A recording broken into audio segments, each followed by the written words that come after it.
Guys, hello everyone. DTS technical में आपका बहुत बहुत स्वागत है। हम पढ़ रहे हैं कॉम्प्लेक्स नंबर। कॉम्प्लेक्स नंबर में आज हम पढ़ेंगे कॉम्प्लेक्स नंबर को हम किसी आर्गन प्लेन में, किसी गाजियन प्लेन में कैसे रिप्रेजेंट करेंगे, वो सब आज हम पढ़ने वाले हैं। जो पोलर फॉर्म होती है कॉम्प्लेक्स नंबर की, उसको हम कैसे रिप्रेजेंट करते हैं, तो इन सब के बारे में आज हम डिस्कस करेंगे।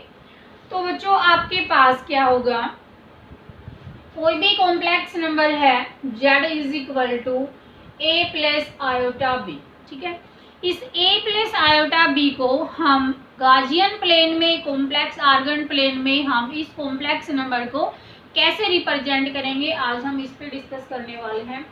तो बच्चों, यहाँ से जो लाइन है ये आपके पास क्या होती है, एक्स एक्सिस होती है, ये सबको पता है। यहाँ पे ये जो लाइन है इसको हम बोलते हैं वाई। ठीक है बच्चों, एक्स एक्सिस के ऊपर जो भी पॉइंट होगा वो क्या होगा, जो रियल पार्ट्स है आपका कॉम्प्लेक्स नंबर जो है उसका, ये यहाँ पे क्या होता है, रियल पार्ट।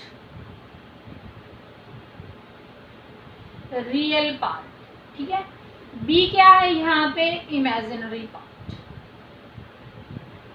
ठीक है, तो यहाँ जो एक्स एक्सिस होगा इस पे क्या होगा, रियल पार्ट को हम यहाँ पे दर्शाएंगे, और वाई एक्सिस को हम क्या बोलेंगे, इमेजिनरी एक्सिस। तो हम यहाँ पे एक्स एक्सिस को क्या बोल सकते हैं, रियल एक्सिस। ठीक है, और इसको हम क्या बोल सकते हैं, इमेजिनरी। ठीक है, यानी रियल को रिप्रेजेंट करेगा एक्स एक्सिस और इमेजिनरी को रिप्रेजेंट करेगा वाई एक्सिस। यहाँ पे रियल एक्सिस पे अगर हम बात बोले तो यहाँ पे जो इमेजिनरी पार्ट होगा वो बिल्कुल क्या रहेगा, जीरो। यानी इस केस में हम ये कह सकते हैं कि imaginary of z is equal to zero on x axis. ठीक है, किसके ऊपर, एक्स एक्सिस के ऊपर। ठीक है, और वाई एक्सिस के ऊपर हम क्या बोल सकते हैं कि यहाँ पे जो रियल पार्ट है, real of z is equal to zero in case of y axis. यानी कंप्लीट इस वाई एक्सिस पे रियल पार्ट जीरो रहेगा, कंप्लीट इस एक्स एक्सिस पे इमेजिनरी पार्ट क्या रहेगा, जीरो। सपोज करो आपके पास ये पॉइंट है P, जहाँ पे क्या दिखा रहा है, a प्लस आयोटा b। ठीक है, ये a जो डिस्टेंस होगा ये यहाँ से यहाँ तक होगा, एंड b जो डिस्टेंस होगा वो यहाँ से यहाँ तक होगा। मीन्स अगर ये दोनों पैरेलल हैं तो ये आपके पास क्या दिखाएगा, डिस्टेंस दिखाएगा a। ठीक है, और ये इसके पैरेलल है तो ये वाला डिस्टेंस क्या होगा, b। ठीक है बच्चों, तो यहाँ से अगर मैं इस ओरिजिन को यहाँ इसमें मिला दूँ, ठीक है, तो ये क्या बन रही है, एक राइट एंगल ट्रायंगल बन रही है। इसके सामने वाला एंगल क्या रहेगा, थीटा। ठीक है, और ये क्या है आपके पास, एक हाइपोटेनस है। अगर इस हाइपोटेनस की हम लेंथ ड्रॉ करें तो लेंथ कैसे आ जाएगी, देखो ये आपके पास क्या है a और ये क्या है आपके पास b। अगर ये वाला b है तो ये इसके सामने वाली साइड पैरेलल है दोनों, तो ये भी b रहेगा। तो यानी अगर राइट एंगल ट्रायंगल है तो अगर मैं यहाँ पे पाइथागोरस थ्योरम लगा दूं, देन यहाँ पे अगर मैं O माने तो OP जो डिस्टेंस होगा वो किसके इक्वल होगा, A का स्क्वायर और प्लस क्या आ जाएगा, B का स्क्वायर। और ये तो हमने कल पढ़ा ही था, ये क्या था, मॉडुलस ऑफ जेड था कि नहीं। यानी मॉडुलस ऑफ जेड आया है यहाँ से A स्क्वायर प्लस B। ठीक है, तो बच्चों ये जो हमने पॉइंट P रिप्रेजेंट किया है, ये पूरा ये जो प्लेन है, इस प्लेन को हम क्या बोलते हैं, आर्गन्ड प्लेन। क्या बोलते हैं, आर्गन्ड प्लेन। इस प्लेन को क्या बोलेंगे, आर्गन्ड प्लेन। ठीक है, दूसरा नाम भी है इसको, क्या बोल देते हैं, गॉसियन प्लेन। क्या बोल देंगे इसको, गॉसियन प्लेन। ठीक है, और कॉम्प्लेक्स नंबर को रिप्रेजेंट हमने जहाँ पे किया है वो पूरा जो प्लेन होगा उसको हम कॉम्प्लेक्स प्लेन भी बोलते हैं कई जगह पे, तो आर्गन प्लेन या गॉसियन प्लेन। तो ये आपके पास जो आया है ये क्या आया है, इसका मॉडुलस। क्या आया है यहाँ से, ये मोडलेस आया है। अब देखो बच्चों, ये तो हमने आर्गन प्लेन में कोई भी पॉइंट P है उसको हमने रिप्रेजेंट कर दिया। अब अगर इस गाउसियन प्लेन का मैं क्या ले लूं, कॉन्जुगेट ले लूं, ठीक है। कॉन्जुगेट हमने पढ़ा था पीछे, कॉन्जुगेट क्या था, अगर आपके पास z is equal to a plus iota b है, देन कॉन्जुगेट ऑफ z क्या था, a माइनस आयोटा बी, था कि नहीं। अब आपके पास ये वाला पॉइंट है, ठीक है। किसी भी कॉम्प्लेक्स नंबर को हम कैसे रिप्रेजेंट करेंगे, अब हम उस पर बात करते हैं। तो ये आपके पास P पॉइंट है जो कि क्या दिखा रहा था, a प्लस आयोटा बी, ठीक है। अब हम किसकी बात करेंगे, इसके कॉन्जुगेट की बात करेंगे। तो बच्चों इसके पैरेलल में एक पॉइंट आएगा P डैश, जो किसको रिप्रेजेंट करेगा, इसके कॉन्जुगेट को रिप्रेजेंट करेगा, ठीक है। तो यहाँ से ये जो प्लेन बना है आपका, ये जो प्लेन था ऊपर वाला, ये तो क्या था यहाँ पे, ठीक है, z जो कॉम्प्लेक्स नंबर था, और ये जो P डैश रिप्रेजेंट कर रहा है, ये किसको रिप्रेजेंट कर रहा है, इसी कॉम्प्लेक्स नंबर के कॉन्जुगेट को, ठीक है। सिमिलरली अगर मैं इस z का क्या ले दूं, नेगेटिव ऑफ z ले दें, तो minus of a and minus of b। इसका मतलब क्या है कि मेरे पास जो x है वो भी नेगेटिव में है और y भी नेगेटिव में है, मीन्स इसी का हम जस्ट क्या ले देंगे, मिरर इमेज ले देंगे, ठीक है। यहाँ पे क्या आ जाएगा, P डबल डैश, जो किसको रिप्रेजेंट करेगा,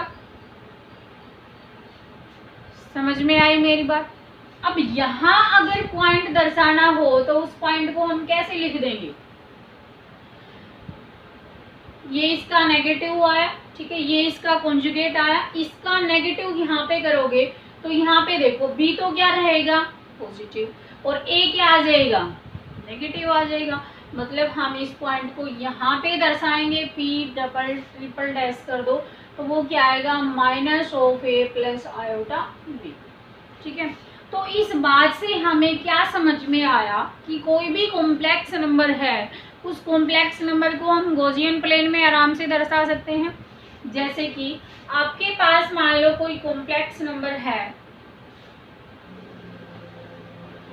z is equal to 4 plus 3 iota, ठीक है, ये है, या ये मान लो -4 - 3 आयोटा, ये z है, ठीक है, या ये मान लो कि 4 - 3 आयोटा है, या ये मान लो -4 + 3 आयोटा है। इन सबको हमें गाउसियन प्लेन में दिखाना है। तो 1 बाय 1 शेप देखते हैं। ये पॉइंट है, पहले वाले को हमने यहाँ पे 4 x एक्सिस पे 1 2 3 4 1 2 3 एंड 4, ठीक है। तो यहाँ पे मेरा पॉइंट है इधर और ये 3 इधर है, यानी ये मेरा P है क्या, 4 + 3 आयोटा। समझ में आया बच्चों, यहाँ से हम इसको ऐसे मिला देंगे। थर्ड पे आ जाओ, सेकंड पे आ जाओ। ये है -4, तो 1 2 3 4 1 2 3 4, ठीक है। तो यहाँ पे देखोगे तो x एक्सिस नेगेटिव में -4 एंड नेगेटिव में, तो यहाँ पे मेरा P डैश होगा, यानी -4 - 3 और इसको हमने, ठीक है। ये सेकंड वाले का है। थर्ड वाले पे आ जाओ, क्या आएगा यहाँ से, ये मान लो 4 पॉजिटिव में है और y किस में है, नेगेटिव में, तो यहाँ से आ जाएगा, ये पॉइंट मेरा क्या दर्शाएगा, ये वाला, ठीक है। क्या आएगा यहाँ से, 4 - 3 आयोटा, ठीक है। लास्ट वाला अगर रिप्रेजेंट करेंगे तो x में जो a है वो क्या है, नेगेटिव है, मतलब यहाँ पे नेगेटिव में वैल्यू जाएगी -4 पे इधर और इधर 3 पे पॉजिटिव में, तो ये वाला पॉइंट जो दर्शाएगा वो क्या है, -4 + 3 आयोटा, ठीक है बच्चों। तो किसी भी पॉइंट को किसी भी कॉम्प्लेक्स नंबर को हम आर्गन प्लेन में शो कर सकते हैं, ठीक है। तो ये था हमारा आर्गन प्लेन। आर्गन प्लेन से ही हम आगे बढ़ेंगे थोड़ा सा और आगे, polar representation of a complex number. किसी भी कॉम्प्लेक्स नंबर की पोलर फॉर्म हम कैसे लिखेंगे,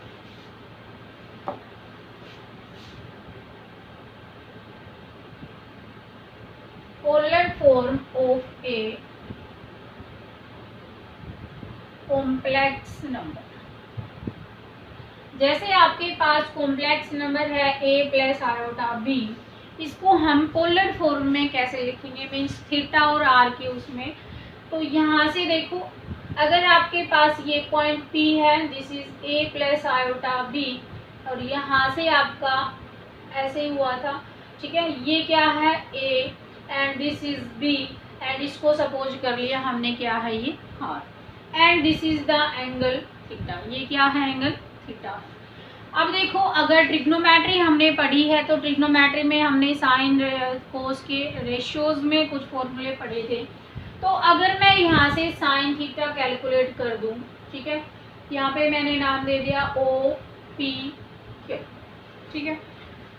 साइन थीटा क्या होता है, perpendicular by hypotenuse, this is the perpendicular, यानी पी क्यू बाय क्या आ जाएगा ओ पी।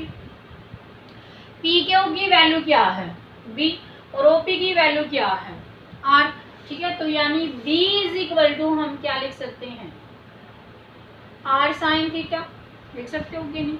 सेम हम यहाँ पे ए को साइन यानी कोस थीटा हम क्या लिख सकते हैं, बेस बाय हाइपोटेन्यूज। तो बेस आपका क्या है ओ क्यू, और हाइपोटेन्यूज क्या है ओ पी। ओ क्यू किसके इक्वल है ए के, और ओ पी किसके इक्वल है आर के, यानी ए इज इक्वल टू क्या आ जाएगा आर कोस थीटा। फर्स्ट और सेकंड को हम कहाँ पे यूज करेंगे, जेड में, क्योंकि पोलर फॉर्म तो हमें जेड की लिखनी है। सो ए को हम रिप्लेस करेंगे किससे, आर कोस थीटा से, r cos theta, plus b को हम रिप्रेजेंट करेंगे आर साइन थीटा से, this is r sine theta. R दोनों में कॉमन है तो इसको हमने कॉमन लिख दिया, ये क्या आ गया कोस theta plus iota sine theta. This is the polar form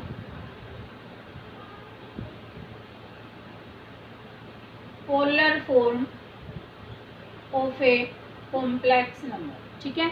complex number की ये क्या है, एक पोलर फॉर्म है। यहाँ पे जो आर है, हमने आर यहाँ पे क्या निकाला था ए स्क्वायर प्लस बी स्क्वायर, ठीक है, और इसको हमने क्या बोला था, this is the modulus of Z. तो यानी ये जो आर है ये क्या है मॉडुलस ऑफ जेड, ठीक है, जेड का क्या है यहाँ पे मॉडुलस है। अब यहाँ से ये जो थीटा है, थीटा को हम क्या बोलेंगे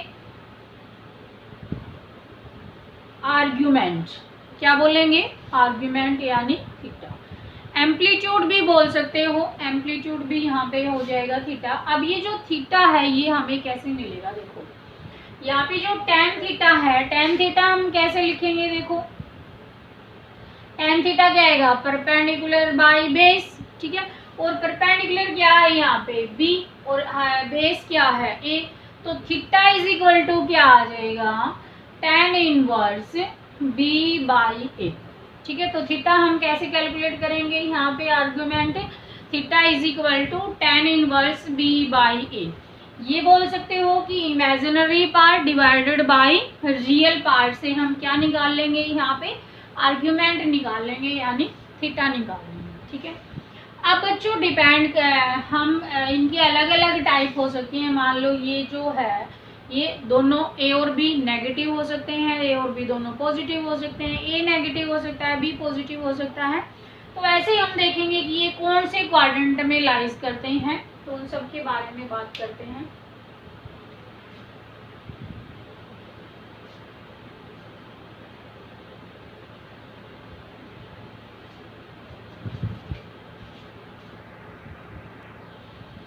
अब देखो बेटा आगे, ये जो थीटा हमने कैलकुलेट किया है, इस थीटा की इनफाइनाइट वैल्यू हो सकती है, infinite value multiple of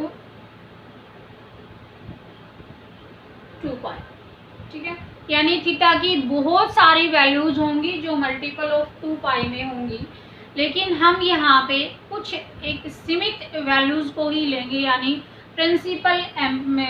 principal value branch को लेंगे तो प्रिंसिपल वैल्यू ब्रांच बोलो या प्रिंसिपल आर्ग्यूमेंट बोलो, ठीक है, प्रिंसिपल एम्पलीट्यूड बोलो, तो वो जो हम निकालेंगे प्रिंसिपल आर्ग्यूमेंट, प्रिंसिपल एम्पलीट्यूड, तो principal value of the argument क्या निकालेंगे,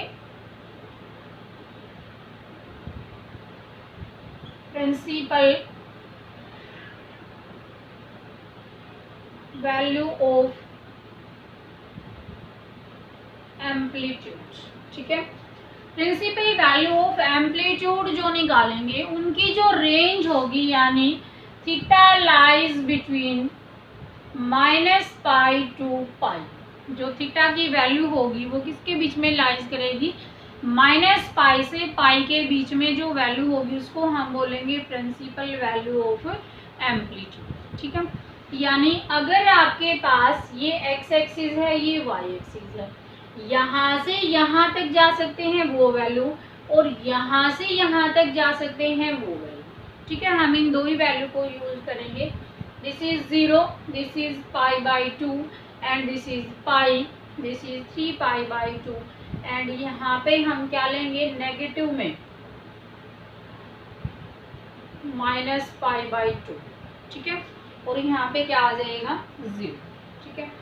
अब यहाँ जो देखो एक्स एक्सिस के ऊपर कोई भी लाइन होगी, क्या वो कोई एंगल बनाएगी, नहीं बनाएगी ना। तो रियल एक्सिस, रियल वैल्यूज के लिए जो उसका एम्पलीट्यूड होगा वो क्या रहेगा 0, ठीक है। यानी इस एक्सिस के ऊपर हमारा जो थीटा रहने वाला है वो क्या रहने वाला है 0 रहने वाला है, ठीक है। फर्स्ट क्वाड्रेंट में जो वैल्यूज हमारे पास आएंगी वो किसके बीच में आएंगी, 0 और π/2, ठीक है। कहाँ पे जो थीटा हमारा लाइज करेगा वो कहाँ लाइज करेगा 0 और π/2। अब देखो ये कहाँ पे है एंटी क्लॉकवाइज में, यानी घड़ी के विपरीत दिशा में जा रहा है ये,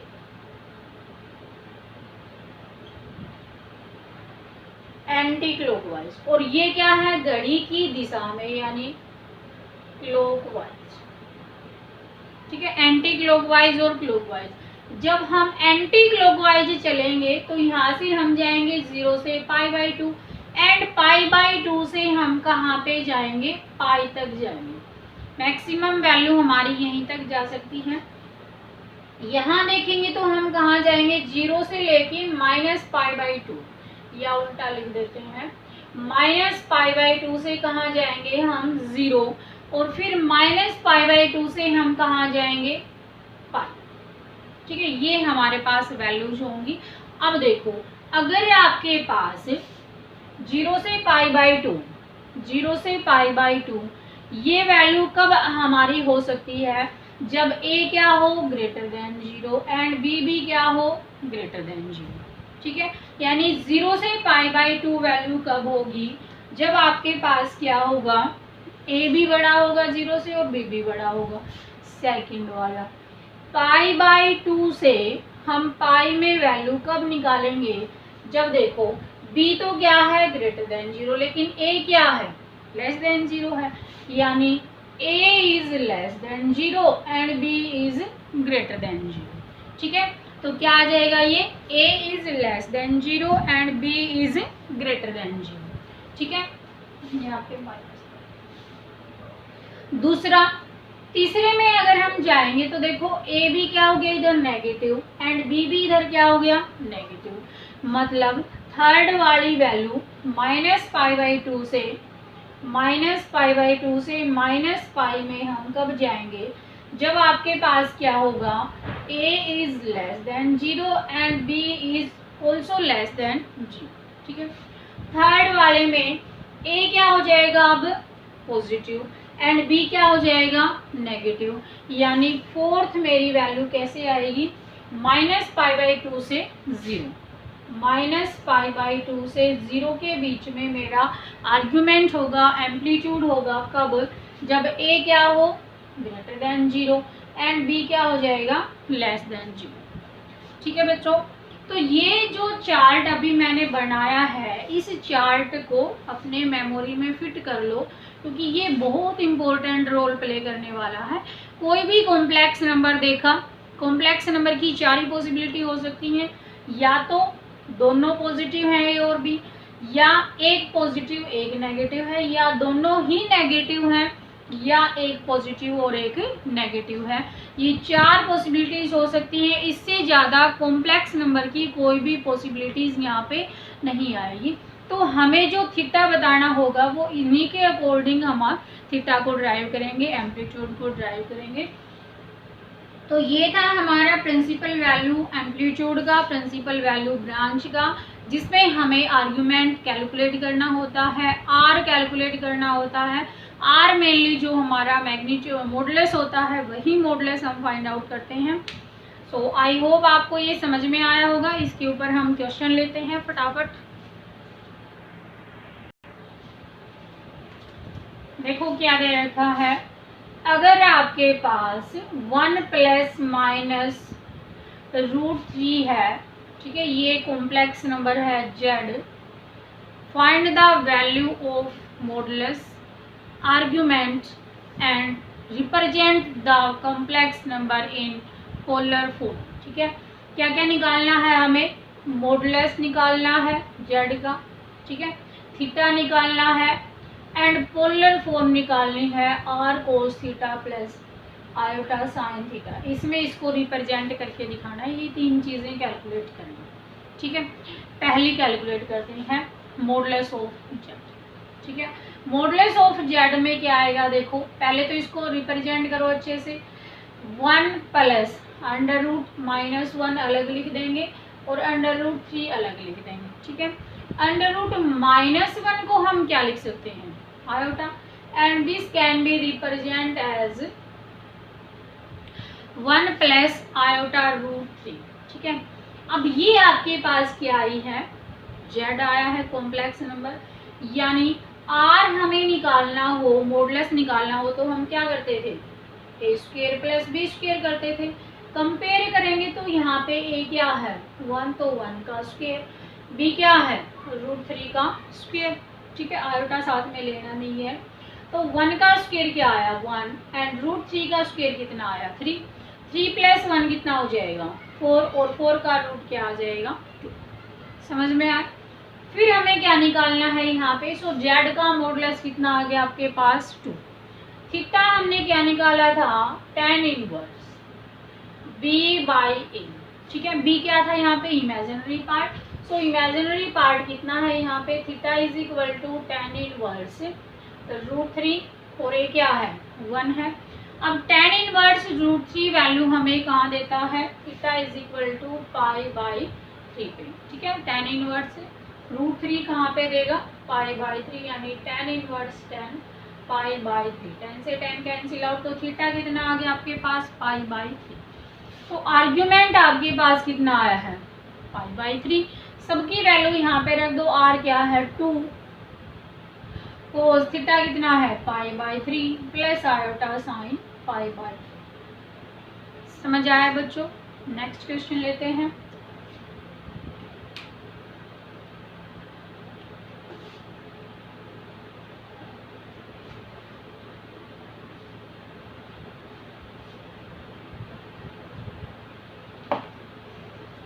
अगर ये दे रखा हो 1 प्लस आयोटा तो कैसे करेंगे, सबसे पहले r निकालो, क्या आएगा 1 का स्क्वायर प्लस 1 का square that is equal to √2। ठीक है, फिर हम क्या निकालेंगे, थीटा क्या आएगा tan इनवर्स b क्या है 1, a b क्या है 1। tan इनवर्स 1 वैल्यू कहाँ पे देगा π/4 पे, तो थीटा इज इक्वल टू क्या आ जाएगा π/4। पोलर रिप्रेजेंटेशन करोगे तो क्या आ जाएगा 2 cos थीटा यानी π/4 प्लस आयोटा साइन π/4। ठीक है बच्चों, तो ये हम क्या कर रहे हैं, इसका modulus argument and polar representation of a complex